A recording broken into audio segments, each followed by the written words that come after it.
dimulai? Ya, baik.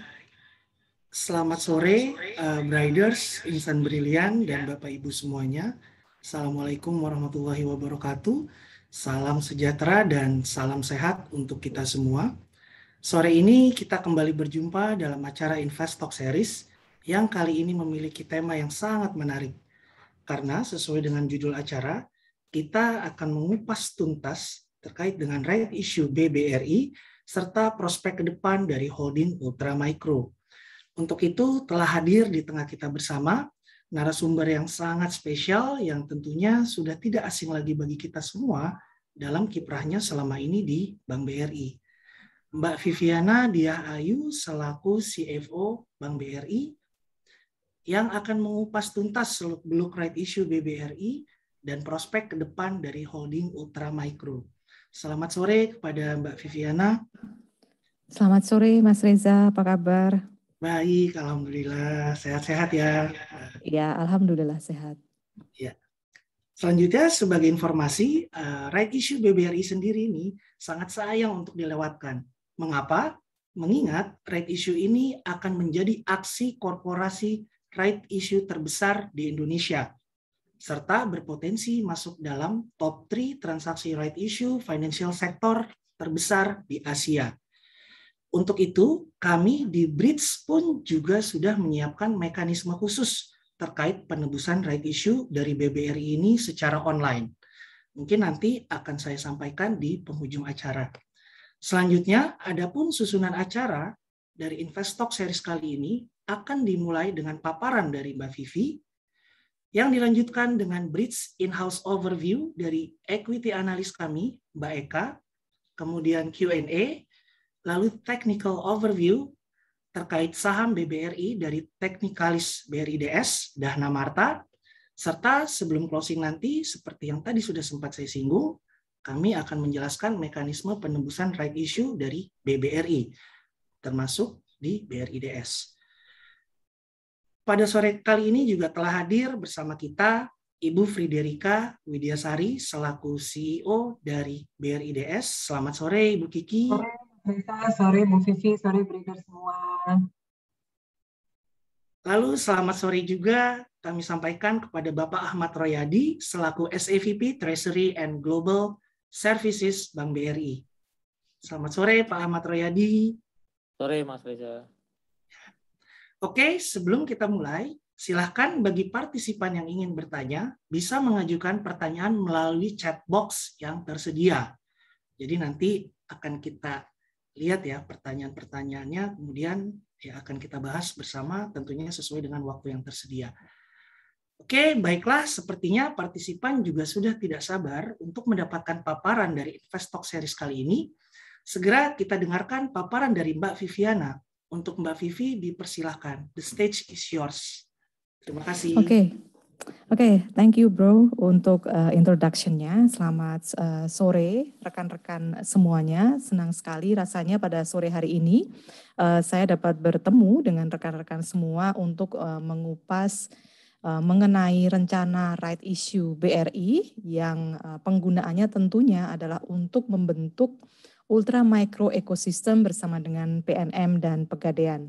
Mungkin rekan-rekan sudah familiar dengan topik ini karena memang rencana ini sudah berjalan sejak beberapa waktu yang lalu. Dan saat ini kita berada di tahap final gitu ya dalam penyelesaian pembentukan ekosistem Ultramicro ini.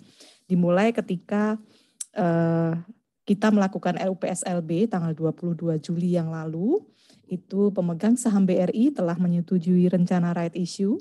Kemudian juga penerbitan peraturan pemerintah nomor 73 tahun 2021 yang sebagai underlying dari rencana inbrand pemerintah. Kemudian juga BRI telah menerima izin dari OJK Perbankan untuk melakukan penyertaan di Pegadaian dan PNM. Dan tanggal 30 Agustus yang lalu BRI juga sudah mendapatkan pernyataan efektif dari OJK Pasar Modal yang artinya memang dari sisi governance kita siap untuk mengeksekusi transaksi atau mengeksekusi right issue ini. Rekan-rekan, pembentukan ekosistem ultramikro ini sebenarnya adalah bagian dari strategi jangka panjang BRI, yang kalau di BRI memang kita kenal namanya adalah Revolution 2.0. Nah, salah satu dari transformasi itu, kalau kita lihat nih di slide ini, itu temanya itu ada 6C. Nah, ultramikro ini termasuk dalam C yang pertama, yaitu Creating New Growth Engine. Karena ekosistem ultramikro ini akan mensecure sumber pertumbuhan baru bagi BRI ke depan, terutama akan menjadi embrio pertumbuhan di segmen mikro dan kecil. Nah, untuk merefresh kembali, seperti apa sebenarnya struktur right issue BRI ini, sebenarnya semuanya bermula ketika memang kita memiliki aspirasi untuk memperkuat ultramikro. Di saat yang sama memang kita melihat pemain ultramikro ini memang nggak banyak. Jadi ada PNM, ada Pegadaian gitu ya. Dan untuk pengembangan ultramikro ini BRI akan melakukan penerbitan saham baru di mana pemerintah akan berpartisipasi gitu dengan melakukan in-bank atas sahamnya yang ada di Pegadaian dan PNM. Gitu. Jadi mereka BRI akan menerbitkan saham baru, memberikan hak yang sama untuk seluruh shareholders, baik itu pemerintah maupun publik. Pemerintah akan berpartisipasi secara non-cash dengan memberikan atau mentransfer saham PNM dan Pegadaian. Sisanya dari publik itu diharapkan dalam bentuk cash gitu. Nah, sebagai konsekuensi dari struktur ini, BRI akan memiliki sekitar 99,99% dari modal disetor dan ditempatkan di PNM dan Pegadaian. Sementara pemerintah akan tetap memiliki satu lembar saham seri A dwiwarna di masing-masing perusahaan, baik itu PNM maupun Pegadaian.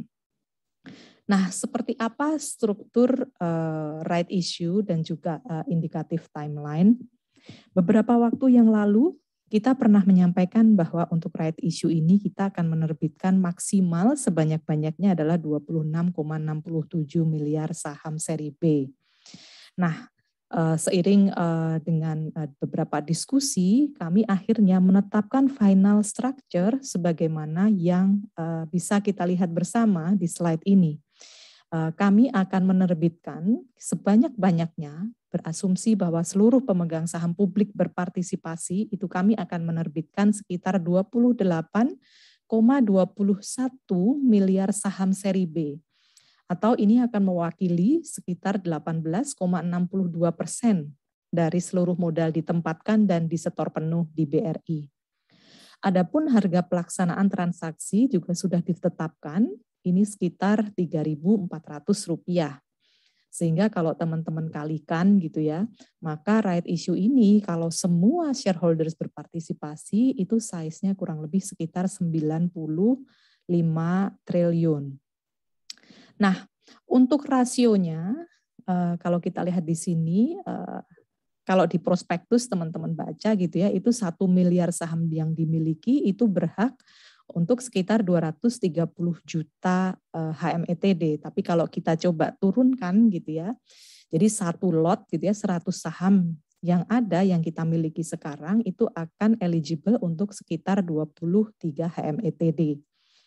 Dana hasil penawaran umum ini akan kita gunakan paling banyak tentunya itu sekitar 54,77 triliun itu adalah untuk pembentukan ekosistemnya sendiri, yaitu investasi Pegadaian dan PNM sebagai hasil dari in-bank saham milik pemerintah di kedua BUMN ini. Sisanya akan digunakan oleh BRI untuk modal kerja dalam rangka pengembangan ekosistem ultramikro, termasuk bisnis mikro dan kecil. Nah, seperti yang rekan-rekan lihat juga di bagian bawah slide ini, kita bisa melihat timeline untuk proses penawaran umum terbatas. Timeline ini sebenarnya juga dapat teman-teman lihat di dokumen penawaran kami, yaitu prospektus dan offering circular yang bisa teman-teman dapatkan juga dengan mengakses website Investor Relation BRI. Beberapa tanggal yang penting itu adalah recording date, itu adalah tanggal 9 September, ini artinya untuk dapat tercatat di tanggal 9 September, maka teman-teman harus membelinya lebih awal. Itu kurang lebih di sekitar tanggal 7 September.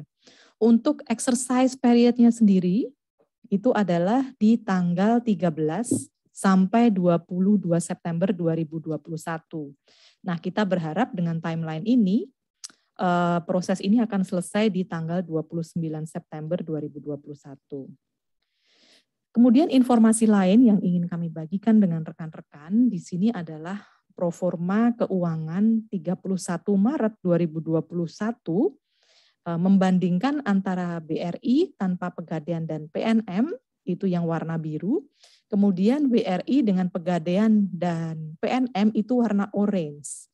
Tapi proforma ini tidak menghitung atau tidak mengconsider adanya sinergi yang akan kita lakukan ke depan. Jadi ini hanya menggabungkan neraca dan laba rugi dari dua entiti untuk memperlihatkan sebenarnya bagaimana immediate impact gitu ya dari proses pembentukan ekosistem ini. Kalau kita lihat dari total aset, ini ada sekitar kurang lebih 7% ya peningkatannya dari 1.400 triliun menjadi 1.515 triliun. Kemudian dari total pinjaman itu akan ada sekitar 9% meningkat dari 914 triliun menjadi 997 triliun. Dan kalau kita lihat dari sisi net profit gitu, itu ada peningkatan sekitar kurang lebih 14 triliun, itu naik dari 7 triliun menjadi 8 triliun. Dari grafik tersebut terlihat bahwa memang pembentukan ekosistem ultramikro ini akan memperkuat tidak hanya balance sheet namun juga profitability dari BRI Group. Selanjutnya rekan-rekan semuanya di slide ini, slide selanjutnya ya. Ini kami ingin menyampaikan bahwa dalam pengelolaan permodalan di BRI, itu kita selalu memastikan keseimbangan antara 3 hal. Yang pertama adalah expected growth yang berkualitas ke depan gitu ya. Jadi potensi pertumbuhan yang sehat yang bisa kita dapat ke depan. Kemudian yang kedua adalah kecukupan dari modal untuk memitigasi resiko yang bisa terjadi di masa depan. Dan faktor ketiga yang tidak kalah penting adalah return yang optimal yang bisa kita berikan kepada pemegang saham. Nah, 3 hal ini akan menjadi pegangan kami, baik sekarang maupun ke depan ketika akan memberikan dividen kepada para pemegang saham. Gitu. Jadi ke depan kami akan terus menerapkan hal ini. Sebagai contoh, misalnya tahun ini, tahun 2020 yang dividennya dibayar tahun 2021, kita sama-sama tahu bahwa tahun 2020 kondisi memang kurang favorable untuk pertumbuhan yang sehat. Nah, karena kami melihat bahwa tahun lalu tidak ada pertumbuhan yang healthy growth yang sesuai dengan target kami, maka sebagai bentuk komitmen kepada pemegang saham, kita meningkatkan dividend payout ratio menjadi kurang lebih 65%. Nah, hal-hal seperti ini yang terus akan kami lakukan ke depan dengan memperhatikan 3 faktor yang tadi saya sebutkan. Selanjutnya, rekan-rekan, saya akan berbicara mengenai value propositions atau apa sih sebenarnya gitu ya yang akan dilakukan BRI, PNM, dan Pegadaian setelah ekosistem ini terbentuk gitu dan manfaatnya itu apa. Yang pertama tentunya ekosistem ini akan memberikan penawaran produk yang lebih komprehensif kepada para nasabah segmen ultramikro. Kenapa demikian? Karena nasabah segmen ultramikro ini memiliki different needs gitu ya, yang harus diadres dengan kebutuhan yang berbeda, dengan produk yang berbeda. Nah, dengan adanya PNM dan Pegadaian, ini melengkapi produk yang dimiliki BRI selama ini, gitu ya. Jadi bisa mengcater atau memenuhi kebutuhan dari nasabah ultramikro itu secara end-to-end. Sebagai contoh, pengusaha ultramikro yang baru, gitu, yang masih butuh pendampingan, yang selama ini BRI memang mungkin belum bisa tapping ke situ, itu nanti akan diberdayakan oleh teman-teman PNM dengan menggunakan group lending. Itu ada di tahap pertama yang kita sebut dengan tahap empowerment. Nah, setelah nasabah ini bisa meningkatkan skala bisnisnya, dia akan naik kelas ke tahap yang namanya integration. Integration di sini nanti akan ada Pegadaian dan BRI. BRI tentunya juga di tahap ini memiliki yang namanya kredit usaha rakyat. Nah, kemudian kita juga akan memperkenalkan produk baru gitu ya, seperti produk pinjaman harian. Nah, itu yang banyak dibutuhkan oleh pedagang pasar gitu ya. Dan tahap yang terakhir itu adalah tahap graduations, itu terjadi ketika nasabah ultramikro itu secara skala bisnisnya sudah bagus, bisa di-upgrade menjadi nasabah mikro BRI yang basisnya komersial. Nah, itu adalah value proposition yang pertama. Kita berusaha meng-cater seluruh kebutuhan pengusaha ultramikro dalam suatu ekosistem. Kemudian yang kedua itu joint customer acquisitions.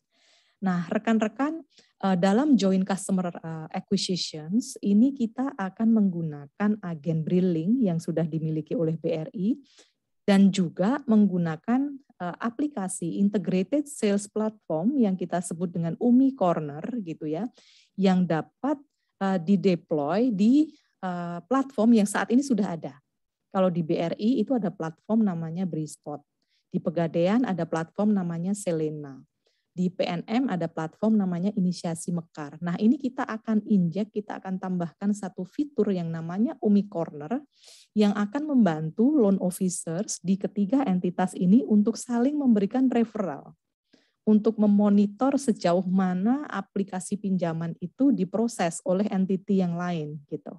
Nah, ini tentunya yang nanti akan banyak membantu untuk mempercepat atau mengakselerasi loan disbursement kepada para nasabah ultramikro. Yang ketiga, pembentukan ekosistem ini juga akan memberikan perluasan titik akses kepada nasabah melalui co-locations. Jadi dengan co-locations ini, rekan-rekan di PNM maupun Pegadaian dapat memanfaatkan space yang ada di kantor-kantor BRI dan juga dapat menggunakan Brilink Agent. Ini tentunya akan sangat berguna dalam rangka untuk melakukan cost efisiensi, terutama baik PNM maupun Pegadaian. Selanjutnya, value yang keempat, dengan ekosistem ini sebenarnya kita menyediakan kepada para nasabah ultramikro itu akses ke micro payment ecosystem dan beyond banking product. Gitu. Jadi karena journey-nya ultramikro customer ini akan ada dalam satu ekosistem yang sifatnya end-to-end gitu ya, kita akan mendampingi customer atau nasabah ultramikro ini dari skala yang kecil di-empower oleh teman-teman Pegadaian gitu ya, PNM, sampai nanti mereka familiar gitu ya dengan produk dan layanan keuangan perbankan dan other financial institutions, itu makanya kita sebut beyond banking services, karena at the end mereka akan mengetahui apa itu micro insurance contohnya. Nah, selanjutnya yang kelima ini adalah mengoptimalkan data analytics. Nah, teman-teman dan rekan-rekan semuanya, di BRI itu kita punya BRI Brain. Nah, dengan adanya Pegadaian dan PNM tentunya akan lebih banyak data yang bisa kita analisis, yang tentunya akan memberikan rekomendasi yang lebih baik, yang lebih robust. Rekomendasi ini tentunya akan membantu at least dalam 3 hal. Yang pertama adalah memperbaiki underwriting model, jadi bagaimana cara kita mengakses risk profile seorang calon nasabah itu tentunya akan lebih baik. Kemudian yang kedua, rekomendasi untuk joint leads atau cross-selling gitu ya, antar para entitas itu tentunya juga lebih baik. Dan yang terakhir dapat digunakan untuk early warning system dan fraud detection system. Yang terakhir adalah empowerment dan increasing capabilities. Ini tadi yang sudah saya ceritakan. Di sini akan banyak bicara mengenai peningkatan capability seorang nasabah ultramikro. Jadi kalau di tahap pertama tentunya yang akan kita encourage gitu ya adalah saving behavior dengan menggunakan tabungan yang ada di BRI, baik itu Simpedes maupun tabunganku. Karena apa? Karena ke depan Setiap loan disbursement atau penyaluran pinjaman dari dari PNM dan Pegadaian selama ini memang cash. Nanti ke depan akan menggunakan saving account di BRI, baik itu Simpedes maupun tabunganku. Seiring dengan berjalannya waktu, tentunya akan terjadi proses peningkatan capability gitu ya dari para pengusaha ini sampai akhirnya dia tergraduasi ke segmen mikro komersialnya BRI. Nah, 6 poin ini akan kita eksekusi gitu ya dalam 3 tahapan. Nah, tiga tahapan yang teman-teman lihat di slide ini gitu ya, itu adalah 3 integration phases yang kita siapkan. Tahun pertama ini kita menghitungnya dari Juni 2021 ya, bukan dari Desember 2021. Jadi tahun yang pertama itu kita akan fokus pada membangun fondasi yang kuat gitu ya melalui rencana pasca integrasi. Jadi di sini akan melibatkan pembentukan Integration Management Office atau IMO gitu ya untuk memastikan bahwa semua inisiatif akan dieksekusi on time. Kemudian tadi 2 hal yang sangat penting untuk memonetisasi sinergi adalah pengembangan platform digital yang tadi kita sebut Umi Corner dan juga perluasan akses dengan co-locations. Untuk tahun yang kedua, kita lebih kepada fase penguatan untuk memastikan sinergi itu terwujud. Jadi kita akan memperkuat portofolio produk, kemudian juga mengembangkan digital channel bagi nasabah Umi, dan juga program pemberdayaan yang fokus pada informasi keuangan yang lebih advance, sebagai contoh edukasi digital, sebagai persiapan untuk masuk ke tahun yang ketiga, yang kita sebut scale up dan sustain.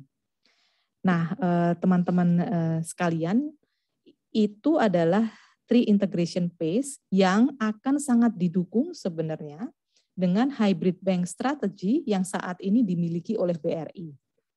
Rekan-rekan, sebelum kami memutuskan untuk masuk dan mengembangkan segmen ultramikro, kami memiliki research internal sehingga kita dapat mengetahui key karakteristik dari nasabah-nasabah ultramikro. Yang pertama, mereka itu familiar dengan smartphone. Meskipun mereka masih agak reluctant untuk menggunakan smartphone sebagai tools untuk melakukan layanan keuangan seperti mobile banking. Kemudian yang kedua, limited knowledge gitu ya terhadap produk-produk keuangan. Kemudian yang ketiga, mereka lebih menyukai uang tunai sebagai metode transaksi utama. Kemudian yang keempat, mereka lebih memilih dan mempercayai lembaga keuangan lokal. Dan yang terakhir, mereka lebih menyukai gitu ya doing business sama agent banking daripada produk-produk digital.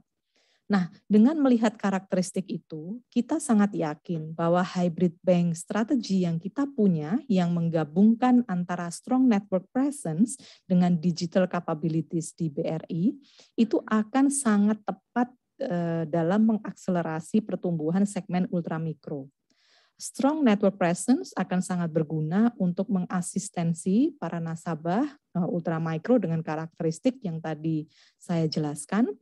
Begitu mereka mature dan lebih familiar, misalnya lebih digital savvy, mereka nggak akan pergi kemana-mana karena BRI masih punya channel sebelah kiri gitu ya, digital capabilities gitu, di mana BRI juga menawarkan produk dan juga digital produk maupun digital service. Termasuk di sini adalah keberadaan BRI Agro sebagai bagian dari strategi besar BRI di hybrid bank.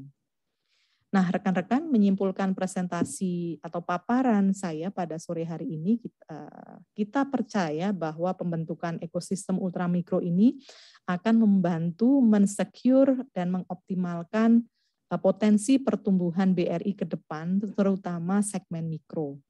Nah, kami juga sangat yakin bahwa integration plan yang kita siapkan saat ini bersama-sama itu dapat kita eksekusi. Karena yang pertama tadi memang BRI sudah memiliki hybrid bank strategi yang mengcombine 2 hal yang sangat penting. Kemudian yang kedua, jangan lupa bahwa BRI memiliki pengalaman lebih dari 120 tahun dalam mengelola segmen mikro. Nah, ini tentunya akan menjadi bekal yang sangat berharga gitu ya untuk mengembangkan ultramikro ke depan yang dapat akhirnya akan meningkatkan profitabilitas BRI dan memberikan value yang sustain kepada para pemegang saham. Nah, kurang lebih demikian Mas Reza, paparan dari kami. Selanjutnya waktu saya kembalikan ke Mas Reza. Makasih. Ya. Terima kasih banyak Mbak Vivi atas paparannya. Singkat, padat, sangat kompak, dan ini benar-benar bisa dikatakan menjelaskan dengan detail ya maksud dan tujuan daripada right issue ini yang kedepannya akan mengembangkan holding ultra micro gitu ya. Jadi memang mungkin kalau saya boleh menyampaikan beberapa tadi yang sudah disampaikan oleh Mbak Vivi, seperti value proposition itu sangat ini sekali ya, sangat berpotensi meningkatkan kinerja dari Bank BRI ke depannya gitu ya, karena terdapat 6 new value proposition yang tentunya akan semakin memperbesar juga network akses dari Bank BRI ke seluruh penjuru Indonesia. Kemudian juga tadi penjelasan terkait integration pace dan juga hybrid bank gitu ya, karena ya dengan adanya hybrid bank itu berarti baik konvensional maupun digital dapat dilakukan secara seimbang dan bersama-sama. Kemudian poin terakhir tadi terkait dengan pembentukan ini ya memang sudah dihitung dengan amat sangat matang oleh Bank BRI, dikarenakan Bank BRI sendiri sama-sama kita mengetahui bahwa bank yang salah satu bank tertua dengan pengalaman lebih dari 1 abad dan memang sangat fokus kepada pengembangan mikro. Oke, baik. Terima kasih Mbak Vivi. Mungkin selanjutnya kita menuju ke Mbak Eka yang akan mungkin memberikan overview ya, in-house overview terkait dengan BBRI ini sehubungan dengan hajatan right issue yang sebentar lagi akan live di 7 September. Dipersilakan Mbak Eka, terima kasih. Terima kasih Mas Reza.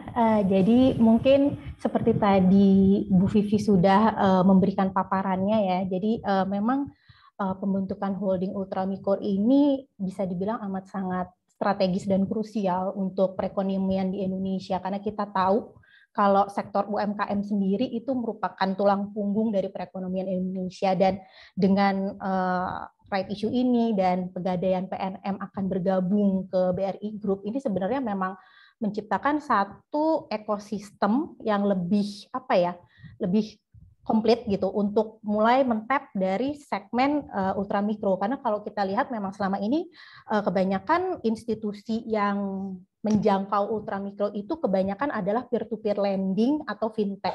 Nah, di sini kita tahu kalau peer-to-peer lending dan fintech itu secara lending rate itu cukup tinggi. Jadi seperti tadi Bu Vivi juga sudah bilang, untuk segmen ultramikro mereka juga kadang lebih memilih untuk local financial institution. Jadi mungkin bisa pinjam ke kerabat, saudara atau tetangga. Nah, ini yang sebenarnya mau dikurangin ya kalau kita bisa bilang exposure-nya untuk ultramikro. Karena balik lagi ketika ultramikro ini unbankable menjadi bankable melalui pemberian pembiayaan melalui PNM di grup lending, ini sebenarnya kan secara database itu akan menjadi bagus untuk nanti ke depannya yang kualitasnya bagus itu akan ditawarkan produk Pegadaian atau produk BRI ya, mikro BRI. Dan kalau dilihat selain itu juga memang potensi dengan integrasi PNM dan Pegadaian masuk ke BRI ini, mereka akan mendapatkan akses untuk biaya dana yang lebih murah ya, karena kita tahu memang BRI sebagai bank mempunyai funding structure yang sudah cukup resilient dan sticky gitu, terutama segi kasa. Jadi dari segi cost of fund pun lebih murah dibandingkan mungkin dengan Pegadaian dan PNM yang secara pendanaan tuh bersumber kebanyakan dari pinjaman bank ataupun obligasi. Nah, dengan adanya potensi funding cost yang lebih murah, itu ke depannya juga nanti mungkin lebih ke medium term, itu nanti secara lending rate juga mungkin akan bisa lebih affordable ke depannya untuk segmen UMKM. Nah, jadi all in sih kita melihat ini sudah pasti bagus PNM dan Pegadaian, karena kita tahu juga secara footprint PNM dan Pegadaian itu mempunyai segmen yang bisa dibilang berbeda walaupun sama-sama di mikro ya. Jadi PNM lebih ke ultramikro, Pegadaian itu lebih ke bisnis gadai. Jadi kita fully support this kind of plan corporate action, dan kita berharap memang seharusnya ini akan mungkin terreflect ke laporan keuangan BRI itu di 2022. Sekian Mas Reza, overview dari saya. Baik, terima kasih Mbak Eka. Jadi memang ini ya, rencana hajatan ini tentunya ke depan akan menumbuhkan tidak hanya Bank BRI, tapi bisa dikatakan perekonomian Indonesia secara keseluruhan ya, dikarenakan basis dari Bank BRI ini yang merupakan bank terbesar, kemudian juga pengalaman dan juga sebaran network yang luar biasa. Oke, baik. Mungkin ini kita sudah dibanjiri oleh banyak pertanyaan. Kita bisa masuk ke sesi Q&A mungkin ya. Mbak Vivi, ini ada pertanyaan. Salah satunya dari Bapak kali ya, Muhammad Sofa Akbar. Mohon izin bertanya, Bapak Ibu, dalam mengembangkan ultra micro ekosistem, faktor apa saja yang dianalisis untuk melakukan mitigasi risiko? Mungkin itu dulu pertanyaan pertamanya. Baik, terima kasih untuk pertanyaannya ya. Tadi kalau saya tidak salah tangkap itu adalah faktor apa saja nih yang kita consider gitu ketika kita mau mengembangkan ultra micro untuk mitigasi risiko. Mungkin kita bisa bagi risikonya di tahap transisi dan nanti setelah well established gitu ya. Di tahap-tahap transisi ini kita melihat bahwa resiko pertama tentunya adalah mengenai culture integrations antara tiga entitas ini. Ini juga kita pelajari betul-betul supaya nanti post integrations itu kita bisa menjalankan tadi yang saya jelaskan mengenai integration plan itu dengan lebih smooth. Karena dari sisi human capital and culture kita sudah bisa terintegrasi dengan baik. Jadi cara berkomunikasi, cara berkoordinasi, kemudian juga culture itu mulai sama gitu ya. Jadi mempermudah koordinasi. Kemudian faktor risiko yang kita analisis juga adalah kalau dari sisi finansial itu adalah provisions. Gitu. Nah, kita ingin melihat lebih detail nanti mengenai kemungkinan pencadangan gitu ya, kualitas aset di kedua entitas gitu. Karena sebagai shareholders yang baru tentunya kita ingin tahu lebih detail mengenai kualitas aset untuk memastikan bahwa ke depan kedua entitas ini memiliki permodalan yang sufficient. Kemudian faktor risiko yang lain yang kita perhatikan juga ketika kita akan mengembangkan ultramikro ini tentunya adalah risiko terkait keberhasilan dari eksekusi integration plan itu sendiri. Jadi tadi kalau kita bicara mengenai UMI Corner gitu ya, kita harus pastikan bahwa memang UMI Corner ini bisa dideploy tepat waktu dan juga tepat guna, tepat sasaran gitu. Termasuk juga inisiatif mengenai co-locations. Nah, ini tentunya kita harus melihat ke depan co-location ini akan memberikan impact sejauh apa terhadap existing unit kerja di PNM maupun di Pegadaian. Nah, itu beberapa resiko yang kami lihat pada saat kami memutuskan untuk mengembangkan ultramikro ini. Terima kasih. Ya, terima kasih banyak atas paparannya. Mbak Vivi sangat jelas sekali, jadi memang sangat komprehensif ya dalam melakukan mitigasi risiko sebelum dilakukan eksekusi pembentukan holding ultramikro ini. Pertanyaan selanjutnya, di sini ada pertanyaan bagaimana dampak OPEX BRI dengan bergabungnya Pegadaian dan PNM. Lalu apakah akan ada kenaikan target loan disbursement growth? Mungkin dipersilahkan. Baik, mungkin saya menjawab dari yang kedua dulu ya, untuk loan growth. Untuk BRI sendiri, tahun ini kita tidak merevisi target pertumbuhan pinjaman, itu masih di kisaran 6-7%.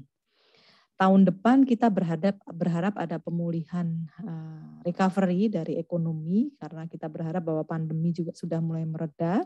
Tetapi ekspektasi pertumbuhan kita juga masih terbatas di kisaran mungkin maksimal 10% gitu. Nah, itu dari sisi loan growth. Tentunya dengan adanya ultramikro ini akan mengakselerasi pertumbuhan terutama di segmen mikro. Namun dampaknya seperti yang tadi disampaikan Mbak Eka juga gitu ya, dampak dari adanya PNM maupun Pegadaian terhadap kontribusinya terhadap loan growth itu baru mungkin bisa kita lihat di tahun 2023 atau akhir 2022 gitu ya. Kita baru bisa melihat seberapa signifikan sih sebenarnya impact dari Pegadaian maupun PNM gitu.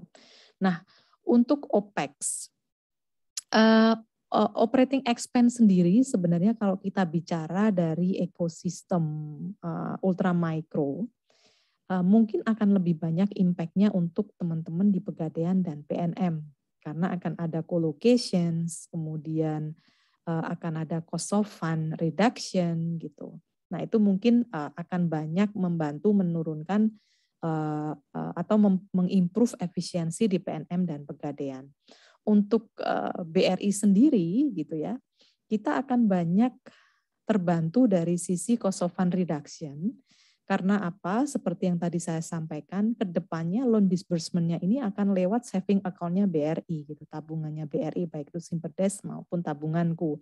Nah, ini akan menjadi sumber dari dana murah bagi BRI ke depan yang akan sangat kita perlukan untuk menurunkan cost of fund. Terima kasih, Mas Reza. Ya, terima kasih Mbak Vivi. Ini ada pertanyaan lagi.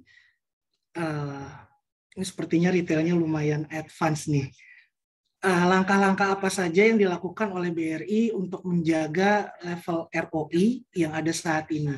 Mengingat aksi right issue ini dapat berdampak pada penambahan modal sehingga berpotensi menurunkan level ROI atau return on equity. Apakah akan ada rencana kenaikan dividen payout ratio? Ini seperti tadi sudah disampaikan sebagai salah satu upayanya. Mungkin itu. Baik, terima kasih. Kalau kita bicara jangka pendek gitu ya, tentunya mendapatkan tambahan modal dengan size yang begitu besar, itu dalam jangka pendek, kalau kita tadi bicara pro forma, pasti mau nggak mau naikin CAR, menurunkan ROE, kalau kita bicara jangka pendek. Gitu. Nah, tapi kalau kita bicara jangka panjang, itu akan sangat tergantung bagaimana kita bisa meleverage modal yang diberikan tadi. Nah, ini kita akan leverage sebenarnya ke segmen ultramikro, segmen yang sebenarnya memiliki yield dan return on equity yang tinggi.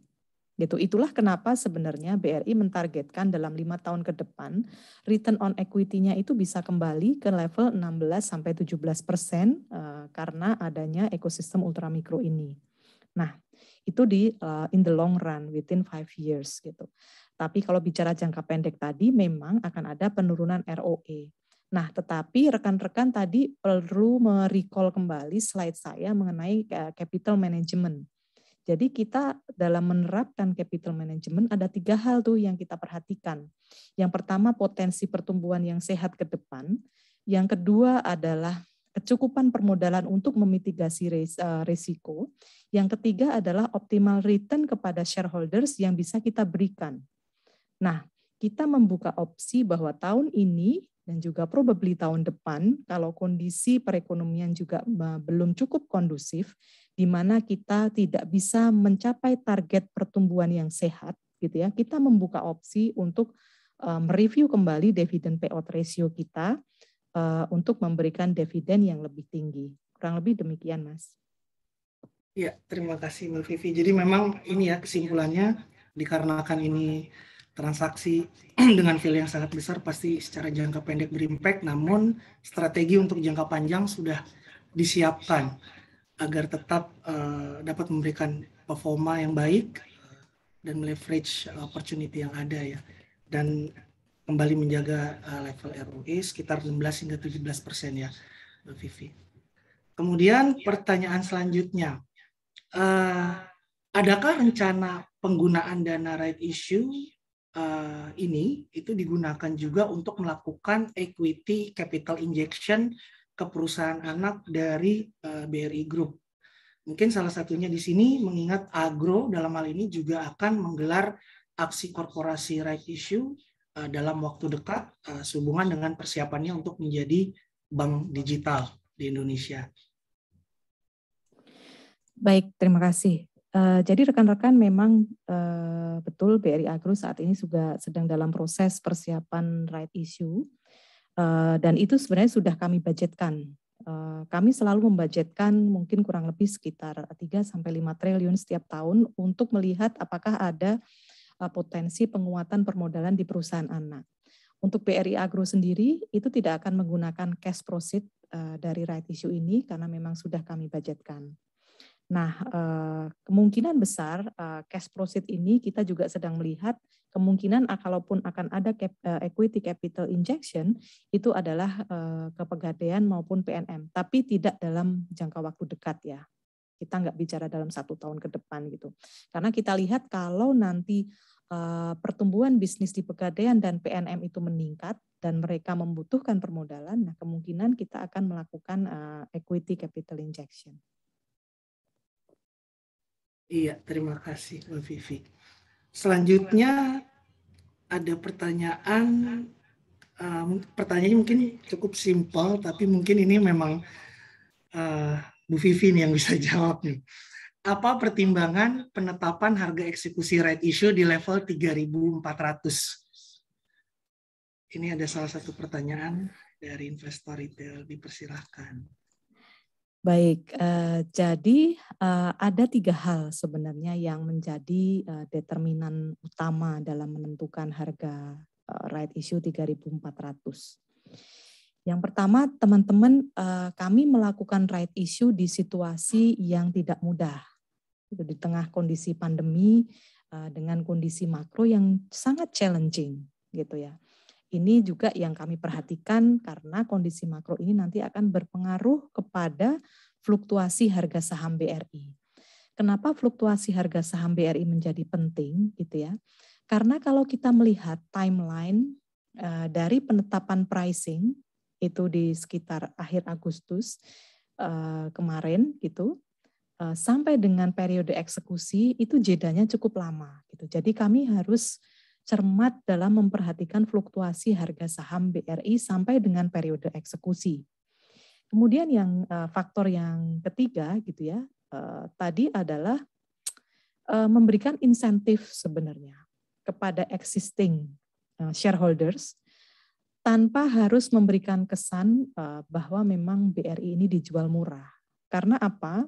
Karena kita sangat mempercayai investment thesis yang diusung, yaitu ultra micro ecosystem ini sangat kuat. Dia tidak hanya akan membawa economic value bagi BRI, yang tentunya akan mempengaruhi para stakeholders termasuk pemegang saham, tetapi dia juga akan membawa social value for the bigger community. Dalam hal ini untuk mengakselerasi pertumbuhan bisnis para pengusaha ultramikro yang menjadi backbone sebenarnya terhadap pertumbuhan ekonomi Indonesia. Kemudian faktor yang lain adalah kita juga mendengarkan input gitu ya dari beberapa shareholders, major shareholders BBRI. Jadi faktor-faktor itulah yang pada akhirnya gitu ya melead gitu pada harga eksekusi di 3.400. Kurang lebih begitu jawabannya. Ya, terima kasih Mbak Vivi. Selanjutnya ada pertanyaan lagi. Selamat sore Ibu Vivi.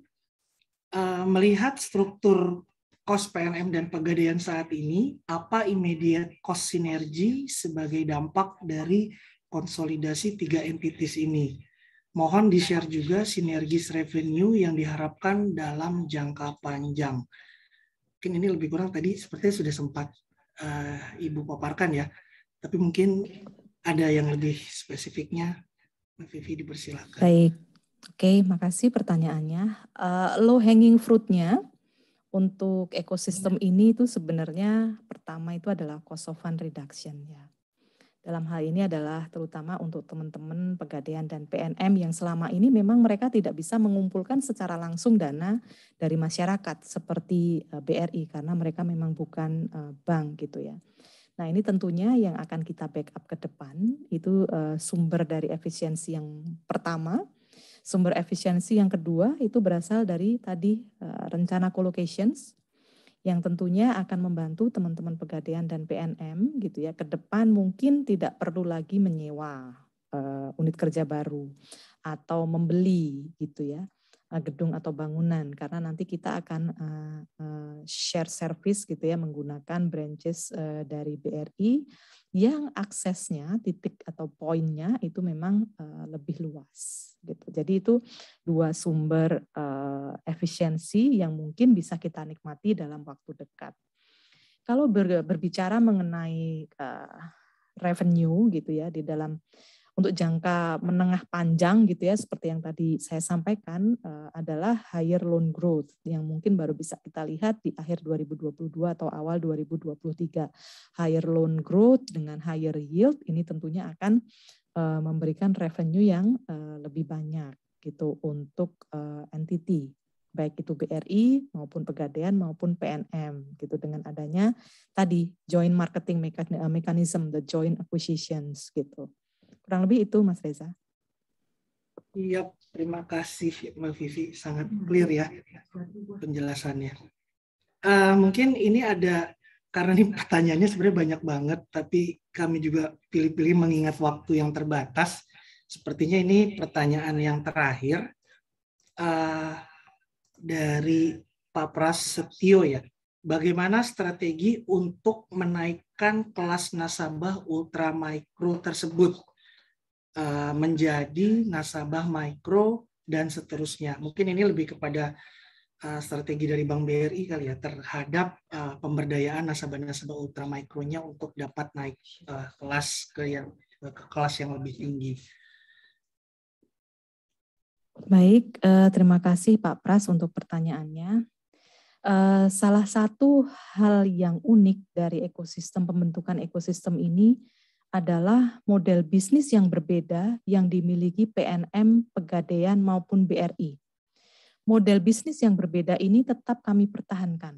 Karena apa? Karena model bisnisnya itu saling melengkapi.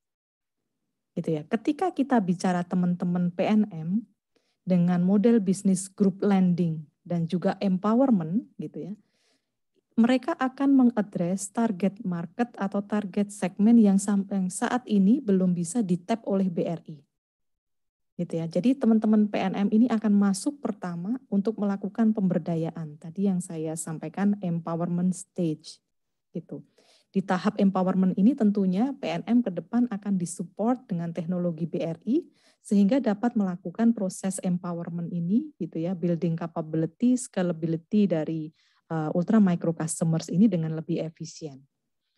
Setelah 2-3 kali cycle dengan PNM, kita review gitu ya customersnya, ketika dia bisa kita upgrade ke tahap selanjutnya yang kita sebut dengan integration phase. Di tahap ini ada 2 yang akan melit, yaitu Pegadaian dan juga BRI, tergantung dari kebutuhannya seperti apa nasabah itu, kemudian ketersediaan kolateralnya gitu. PNM akan tetap menggunakan gadai.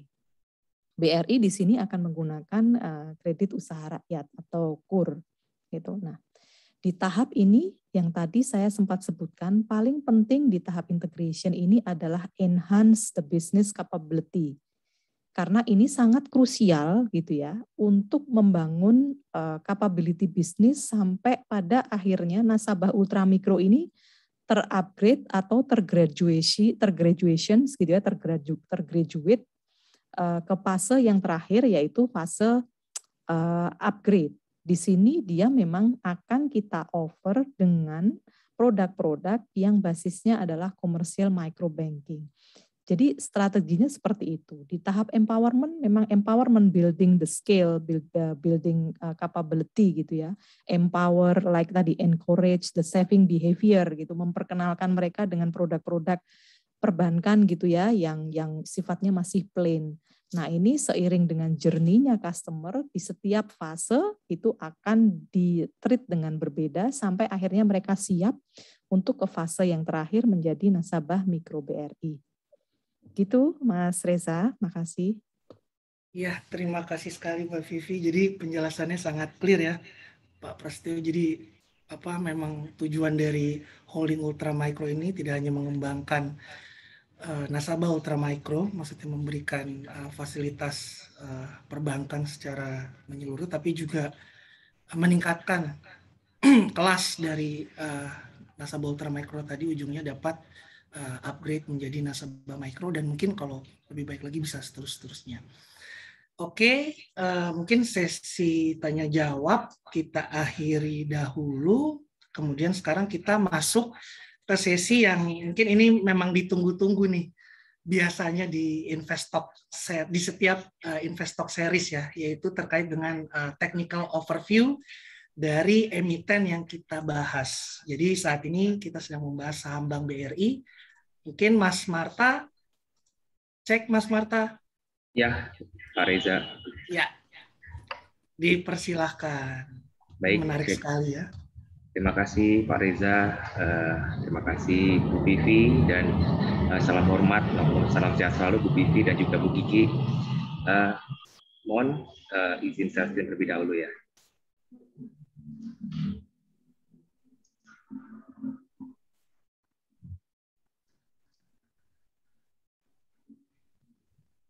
Ya, izin untuk memberikan technical overview dari saham Bank BRI. Bank BRI secara teknikal, ya, kalau kita lihat dia masih dalam fase bottoming ya, dan terlihat di sini juga Bank BRI mulai muncul tanda-tanda perubahan arah tren ya. Ini dapat dilihat dari pergerakan pola puncak dan puncak ke puncaknya ini relatif meningkat, dan juga pola lembah dan kelembahnya ini juga relatif meningkat, sehingga Bank BRI saat ini kurang lebih masih masuk dalam fase bullish ya, mulai masuk ke dalam fase bullish trend. Dan pada transaksi hari ini kalau kita lihat Bank BRI ini ditutup menguat tipis ya di harga Rp3.870, dan sekaligus kalau secara teknikal ini membentuk pola spinning tops ya, yang mana pola tersebut adalah pola pembalikan arah untuk menjadi bullish di sini ya. Dan hal ini tentu akan dikonfirmasi pada perangan besok ya. Dan terdapat potensi kenaikan pada hari esok di saham Bank BRI hingga sampai ke target selanjutnya, yaitu target terdekat di sekitar 3.940 hingga sampai area Rp4.000. Lalu volume transaksi perdagangan kalau kita lihat pada saham Bank BRI ini cukup stabil. Lalu tren MACD ini kalau kita lihat masih cenderung konsolidasi. Tren stokastik ini juga masih dalam netral konsolidasi, dan RSI masih dalam netral konsolidasi. Sehingga ke depan Bank BRI masih berpotensi untuk mengalami kelanjutan untuk naik ya saham Bank BRI. Kemungkinan dia akan area resisten psikologis 4.000 terlebih dahulu, dan jika dia berhasil melewati level psikologis 4.000, dia akan menuju ke area 4.100. Jika dia berhasil melewati level 4.100, maka tentunya dia akan menuju ke area level selanjutnya, yang mana yaitu level penting juga ya di saham Bank BRI secara teknikal, yaitu di level 4.200. Level ini sekaligus mengkonfirmasi jika Bank BRI bisa melewati level 4.200, maka technically dia akan berpotensi untuk mengalami perubahan arah tren secara major, yaitu menjadi bullish trend jangka panjang ya. Di 4.200 ini menjadi level yang penting secara teknikal, dan tentunya jika dia berhasil melewati level 4.200, maka dia akan berpotensi melanjutkan hingga kenaikan-kenaikan selanjutnya hingga target selanjutnya di area 4.400, lalu ke area 4.570 dan seterusnya. Dan kalau kita melihat harga pelaksanaan right issue ya si Bank BRI ini yaitu di sekitar harganya 3.400-an ya, dan jika kita hitung kasar-kasaran dengan mempertimbangkan jika Bank BRI ditutup di tanggal 7 September yaitu di waktu KAM ya, itu di harga 4.000, maka kurang lebih harga teoritis Bank BRI nantinya ada di sekitar 3.890, yang mana kalau kita lihat secara teknikal harga 3.890 itu masih inline atau masih di dalam fase bullish jangka menengahnya ya di sini. Hingga walaupun nantinya saat terjadi konsolidasi harga setelah pelaksanaan atau saat X date-nya harga saham Bank BRI ini masih memiliki potensi mengalami tren kenaikan jangka panjangnya. Baik, kira-kira itu mungkin technical overview dari saya. Terima kasih. Saya kembalikan lagi ke Pak Reza. Iya, terima kasih Mas Marta. Jadi memang kalau dilihat dari segi chartnya sendiri, peluang untuk membalikan arah cukup terbuka lebar ya. Tapi mungkin saat ini karena menunggu cum rate juga ya, di mana kan nanti pada saat H+1 setelah cum rate atau X rate-nya akan mengalami penyesuaian harga ya akibat right issue. Ini masuk dalam fase konsolidasi jangka pendek ya Mas Marta ya. Tapi kalau dilihat all in all seharusnya udah mulai bottoming, dan ya tentunya harapannya dengan suksesnya pergelaran right issue ini ya kedepannya akan memberikan dampak yang baik dan signifikan untuk BRI sebagai holding ultramikro ya.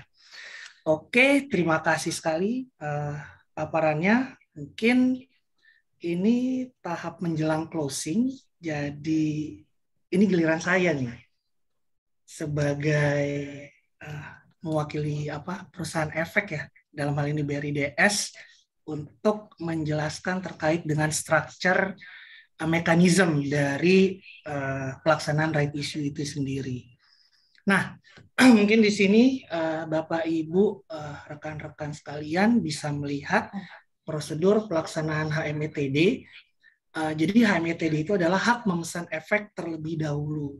Nah, nanti bagi pemegang saham Bank BRI yang memegang hingga tanggal 7 September gitu ya. Jadi apabila nanti pada saat tanggal 7 September hingga market close, Bapak Ibu telah memiliki saham BRI, maka secara otomatis Bapak Ibu entitled atau berhak untuk mendapatkan right dari Bank BRI ini. Seperti itu, di mana tadi rasionya lebih kurang 100 dibanding 23. Jadi setiap satu lot atau 100 lembar itu berhak untuk mendapatkan 23 lembar saham. Lembar right. Nah, selanjutnya untuk proses penebusannya sendiri di sini dapat dilihat. Jadi pihak-pihak yang terlibat di sini selain nasabah tentunya yang mengajukan, yaitu perusahaan efek kami gitu ya, dan sebagai salah satu joint lead underwriter dan juga yang memberikan layanan transaksi pasar modal kepada Bapak Ibu, sekiranya Bapak Ibu memang menempatkan sahamnya melalui kami gitu ya. Nanti selanjutnya kami akan berkoordinasi dengan KSEI gitu ya di sini, di mana selanjutnya KSEI pada saat hari pengajuan itu akan melakukan pengecekan dan juga proses pendebitan atas pengajuan HMETD yang dilakukan. Nah, di sini tentunya setiap pengajuan yang dilakukan oleh Bapak Ibu ya wajib menyediakan dananya di RDN agar pengajuan tersebut dapat tereksekusi dengan baik, seperti itu. Lalu pada H+1 atau T+1 setelah pengajuan, di sini mekanisme yang terjadi adalah pihak KSEI atau Custodian Central Effect itu akan mentransfer dana Bapak Ibu yang mengajukan penebusan dari right issue. Di mana di sini dana akan diajukan atau ditransfer ke Bank BRI selaku emiten yang melakukan perhelatan right issue ini. Paralel juga akan menyampaikan data pengajuan kepada pihak BAE atau Biro Administrasi Efek. Dan selanjutnya pihak BAE atau Biro Administrasi Efek akan melakukan proses rekonsiliasi antara data dengan dana yang sudah ditransfer ke Bank BRI untuk memastikan bahwa setiap investor atau dalam hal ini nasabah yang mengajukan HMETD-nya itu match atau sesuai dengan total data yang telah disampaikan, dan juga dananya juga match, seperti itu. Nah, setelah proses T+1 ini, di T+2 nantinya itu adalah proses distribusi atas saham dari pengajuan right issue yang telah Bapak Ibu lakukan. Gitu. Jadi maksimal 2 hari bursa setelah pengajuan penebusan, maka saham BBRI hasil penebusan right issue tadi akan masuk ke portfolio masing-masing dari investor atau Bapak Ibu yang telah mengajukan. Kemudian juga di sini KSEI sendiri akan menyampaikan laporan hasil distribusi saham kepada pihak BAE. Jadi di sini memang pihak yang terlibat juga cukup banyak dan juga terkontrol gitu ya. Jadi harusnya tidak ada kekhawatiran, dan tentunya kalau dilihat justru ini menjadi sebuah opportunity. Kalau tadi Bapak Ibu sempat mendengarkan paparan sedikit ya dari teknikalis kami, ya rangingnya harga di 3.800 sampai dengan 4.000 gitu ya secara technical point of view. Kalau harga penebusannya di 3.400, tentunya hal itu akan sangat menarik bagi investor sehingga bersedia atau sangat berminat untuk melakukan penebusan. Mungkin bisa next untuk slide-nya. Nah, di sini kami BRIDS juga menyediakan videografis informasi terkait dengan apakah itu right issue. Jadi penjelasan terkait dengan right issue di sini Bapak Ibu rekan-rekan Riders bisa nonton nih di YouTube kami gitu ya. Karena penjelasan di sini akan sangat komprehensif dan memberikan wawasan khususnya bagi mungkin Bapak Ibu yang kira-kira right issue itu apa ya gitu ya, atau mungkin pernah dengar gitu tapi belum pernah melakukan, dan kebetulan saat ini memiliki saham Bank BRI gitu ya, dan Bank BRI melakukan right issue. Ini kayaknya harus tahu deh apakah ujungnya akan peluang atau gimana gitu ya. Jadi harus mengetahui right issue itu apa, right issue sendiri itu apa. Nah, silakan langsung akses video yang telah kami sediakan sehingga Bapak Ibu akan mendapatkan informasi yang komprehensif terkait dengan right issue, lalu juga keuntungan gitu ya, kerugian ataupun hal-hal yang harus dilakukan untuk merespon terkait dengan right issue dari sebuah emiten. Next. Nah, ini juga seperti yang tadi sudah saya janjikan di awal, kami di sini BRIDS sehubungan dengan right issue dari Bank BRI ini memang mempersiapkan secara khusus karena kami menyadari ini size-nya sangat besar, yaitu penebusan secara online gitu ya, di mana videonya juga bisa ditonton di sini. Tadi juga saya lihat di chat box sudah dimasukkan link dari kedua video tersebut. Nah, video ini menjelaskan terkait dengan mekanisme yang atau tata cara yang perlu dilakukan oleh investor di BRIDS sekiranya akan melakukan penebusan right issue dari Bank BRI ini. Langkah-langkahnya sangat mudah. Videonya juga nggak terlalu lama, tapi sangat compact dan menjelaskan end-to-end proses yang dilakukan.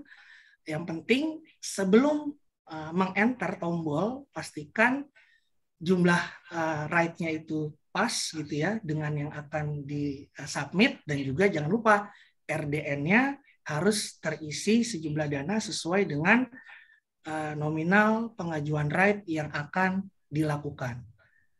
Oke, mungkin itu paparan tambahan dari saya sehubungan dengan persiapan right issue dari Bank BRI, dari kami gitu ya, selaku perusahaan efek dan tentunya perusahaan anak dari Bank BRI, sehingga harapannya nanti Bapak Ibu dapat dengan mudah mendapatkan informasi terkait right issue dan juga mengeksekusinya. Tentunya harusnya ini sebuah potensi yang mungkin belum tentu terjadi 5-10 tahun lagi ya kalau saya lihat, karena kalau dilihat BRI juga IPO di tahun 2003 gitu kan, dan baru melakukan right issue kali pertama di tahun 2021 atau 18 tahun setelah IPO. Jadi ini bisa dikatakan kesempatan yang sangat atau amat cukup langka seperti itu. Oke. Baiklah, Briders, Bapak Ibu sekalian, akhirnya waktu jualah yang harus atau mengharuskan saya mengakhiri acara di sore hari ini.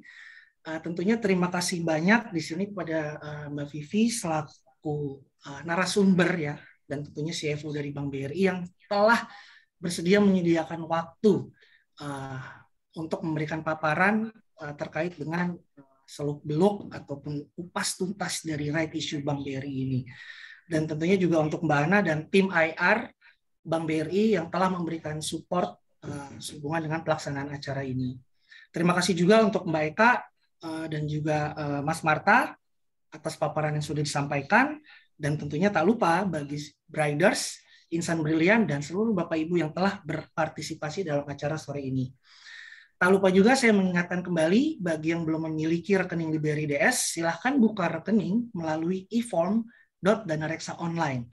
Jangan lupa follow IG yang centang biru di @BRI-Danareksa, YouTube BRI Danareksa Sekuritas, karena di situ juga akan banyak sekali informasi seputar pasar modal dan juga rekomendasi harian yang amat sangat sayang untuk dilewatkan.